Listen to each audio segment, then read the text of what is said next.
जदि आपण केउ झियो बा विवाहिता नारी को मने मने भल पाउचंती किंतु जेते चेष्टा कले मध्य ताको पटेई पारुनांती, ताको निजर मन कथा कहिबाकू डरुचंती, आउ आपण चाहुचंती कि से झियो बा नारी निजे आसी आपण को भल पाउची बोली कहू, तेबे आजिर एही भिडियोटी आपणकर इच्छा को पूरण करिबो।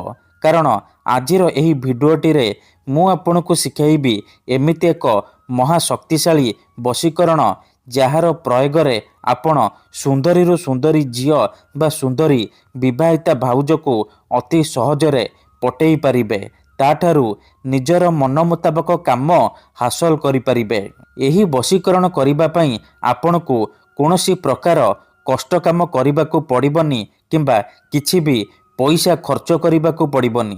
केवल कागजरे गोटे मंत्र लेखि निज अगणारे पोतिबार अछि। ग्यारंटी देउची जेमिति आपण एपटे एही काम करिबे सेपटे से झियो बा नारी राति दिन आपणको कथा भाबिबो। आपणको प्रेम रे एमिति दीवानी हेजिबो कि आपणको देखिबा मात्रे निजे आसी आपणको भल पाउची बोली कहिबो, आपणको छाड़ी रही परिबनी। नमस्कार फ्रेंड्स, ओडिया फंडा चैनल को आपण मानकु स्वागत। आजिर एही भिडियोटी रे मु आपणको शिखाइबी आपण किपरि बिना कोनोसी पैसा खर्च करी घरे बसी बसी झियो पटेई पारिबे, पड़िशा घर सुंदरी भाउज को पटेई पारिबे, ताठारु निजर मन मुताबक काम हासिल करि पारिबे। केवल आपणको कागजरे एही मंत्र लेखि अगणारे पोतिबार अछि, तापर देखिबे चमत्कार।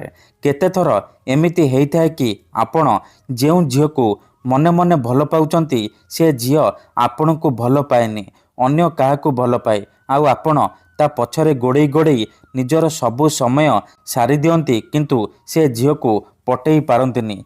जदि आपण भी एही परि परिस्थिति रे पड़िचंती से झियो को पटेई पारुनांती, तेबे मात्र गोटिए थर एही वशीकरण करिकी देखंतु। एही वशीकरण एते शक्तिशाली कि एहार प्रयोग केबे भी खाली जाएनी। जे भी एही वशीकरण करिछि 100 रु 100% सफल हेछि। तेणु एहाकू आपण भाबी चिंती कि प्रयोग करिवे। जदि आपण सतरे से झियो को भल पाउचंती, ताकू विवाह करिबाकू चाहुचंती, तेबे आपण एही वशीकरण प्रयोग करिवे।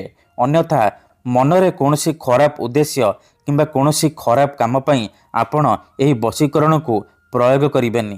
काहेकि ना एही वशीकरण हेउची प्रचंड महाशक्तिशाली वशीकरण।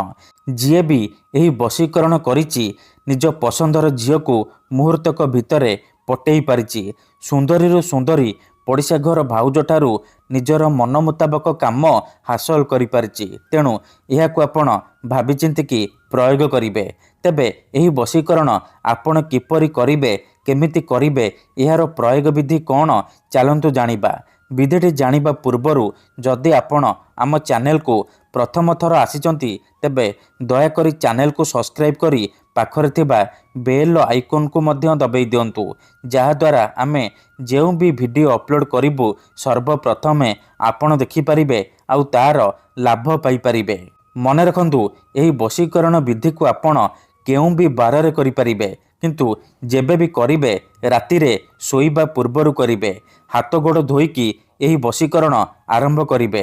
प्रथमे आपण कोन करिबे, खंडे कागज आनिबे, कलम आनिबे, आउ अल्प टिके लाल सिंदूर आनिबे। तापरे निज बिछणा उपरे बसी पड़िबे। कागजरे आपण गोटिए मंत्र लिखिबे, ओम चौन चामुंडाय आमुकं मे बस्यम कुरु कुरु स्वाहा। आमुकं जगार आपण सेई झियो बा स्त्री रो नाम लिखिबे जहाको आपण बसरे करिबाकू चाहुचंती। कागजरे मंत्र लिखि सारिबा परे से मंत्र उपरे भल भाबरे सिंदूर लगेई देबे। एतिकी करि सारिबा परे से कागज को भल भाबरे मोड़िकी निज अगणारे अल्प टिके माटी खोलिकी पोती देबे। एतिकी करि दियंतु, से झियो हेउ बा विवाहिता नारी आपणक आड़कू आकर्षित हेबाकू लागिबो। धन्यवाद।